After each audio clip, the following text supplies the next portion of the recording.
कहानी शुरू होती है एक छोटे से गांव के लड़के अरुण से। अरुण का जन्म बहुत गरीब परिवार में हुआ था। उसके पिता खेतों में मजदूरी करते थे और मां दूसरों के घरों में बर्तन धोकर कपड़े साफ करके घर का खर्च चलाती थी।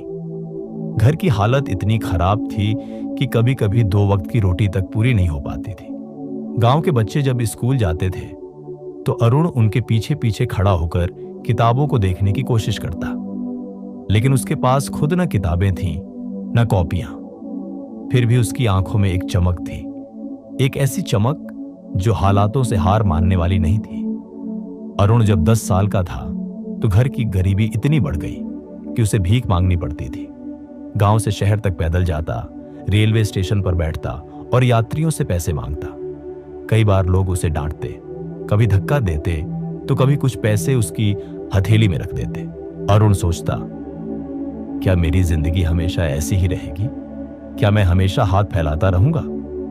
एक दिन स्टेशन पर ही उसकी मुलाकात एक सूट बूट पहने व्यक्ति से हुई। अरुण ने हाथ फैलाकर पैसे मांगे। उस व्यक्ति ने उसकी ओर देखा और कहा, बेटा, जब तक तू सिर्फ मांगता रहेगा लोग तुझे कभी इज्जत नहीं देंगे। जिंदगी लेन देन पर चलती है। जब तक तू दूसरों को कुछ देगा नहीं तब तक तुझे असली सफलता कभी नहीं मिलेगी।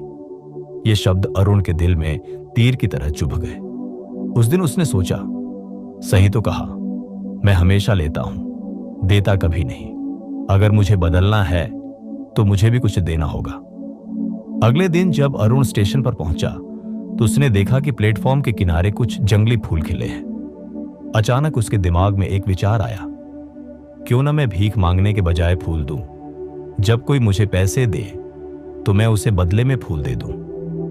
उसने कुछ फूल तोड़े और ट्रेन के डिब्बों में जाकर भीख मांगने के बजाय मुस्कुराकर कहा, साहब, आप मुझे कुछ मदद करेंगे तो बदले में मैं आपको ये फूल दूंगा। लोग हैरान हुए। किसी ने सोचा, ये बच्चा अलग है, मांगने पर भी देता है। और सच में लोग उसे खुशी खुशी पैसे देने लगे।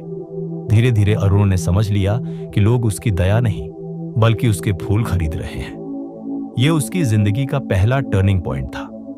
कुछ ही हफ्तों में उसने जो पैसे जमा किए उनसे पास के एक किसान से सस्ते फूल खरीदने शुरू कर दिए। अब वह सिर्फ तोड़े हुए फूल नहीं बल्कि अच्छे फूलों के छोटे छोटे गुलदस्ते बनाने लगा। ट्रेन में चढ़कर मुस्कुराते हुए कहता, फूल लीजिए, खुशियां दीजिए और बदले में मुझे भी थोड़ी सी मदद कीजिए। अब लोग उसे भिखारी नहीं बल्कि फूल बेचने वाला लड़का समझने लगे। स्टेशन पर उसका चेहरा सब पहचानने लगे थे। एक दिन वही सूट बूट वाला आदमी फिर स्टेशन से गुजरा। उसने अरुण को देखा जो अब छोटे गुलदस्ते बेच रहा था। आदमी मुस्कुराया और बोला, वाह, अब तुम भिखारी नहीं रहे, अब तुम व्यापारी हो। ये शब्द अरुण के दिल में गूंज उठे। उसने सोचा, हाँ, मैं भी व्यापारी बन सकता हूं। अगर लोग मेरे फूल खरीद रहे हैं तो क्यों ना मैं इससे बड़ा काम करूं।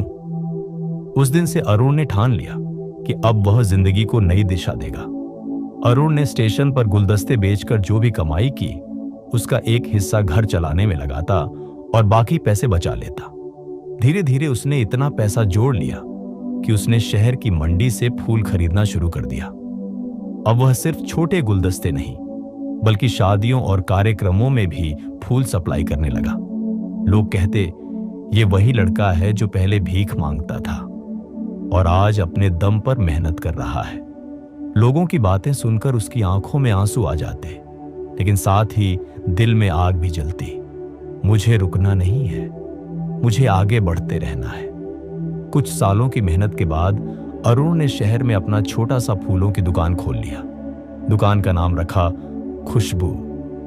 उसके फूलों की खूबसूरती और सस्ते दाम देखकर लोग दूर दूर से आने लगे। वह हर ग्राहक से मुस्कुराकर बात करता और कहता, ये फूल सिर्फ आपके घर को नहीं, आपकी जिंदगी को भी खुशबू से भर देंगे। उसकी दुकान इतनी चल पड़ी कि कुछ ही समय में उसने 2 और दुकानें खोल ली। साल दर साल उसकी मेहनत रंग लाने लगी। छोटा सा फूल बेचने वाला लड़का अब शहर का सबसे बड़ा फूल व्यापारी बन चुका था। शादियां, पार्टियां, कॉरपोरेट इवेंट्स, हर जगह उसके फूल सप्लाई होने लगे। लोग अब उसे फ्लावर किंग कहने लगे और अरुण हमेशा मुस्कुराकर कहता, मैंने अपनी सोच बदली। और मेरी जिंदगी खुद ब खुद बदल गई। करीब 10 साल बाद उसी रेलवे स्टेशन पर अरुण सूट बूट पहनकर खड़ा था। उसके पास आलीशान कार खड़ी थी। उसी समय वही सूट बूट वाला आदमी ट्रेन से उतरा जिसने कभी अरुण से कहा था, जिंदगी लेन देन पर चलती है। अरुण ने दौड़कर उनके पैर छुए और कहा, साहब, याद है आपने एक दिन मुझे समझाया था कि जिंदगी में पाने के लिए पहले देना पड़ता है।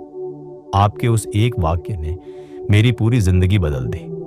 आज मैं गरीब नहीं बल्कि शहर का सबसे बड़ा फूल व्यापारी हूं। वह आदमी मुस्कुराया और बोला, बेटा, मैंने सिर्फ रास्ता दिखाया था, लेकिन मंजिल तक तुम खुद पहुंचे हो। यह तुम्हारी मेहनत और सोच का नतीजा है। दोस्तों, अरुण की कहानी हमें यह सिखाती है कि बारी गरीबी या हालात कभी भी इंसान की किस्मत तय नहीं करते। असली ताकत हमारी सोच और मेहनत में होती है। जिंदगी लेने से नहीं, देने से बदलती है। अगर आप खुद को छोटा समझते रहेंगे तो आप हमेशा छोटे रहेंगे, लेकिन जब आप बड़ा सोचेंगे तो पूरी दुनिया आपकी सोच के सामने झुक जाएगी।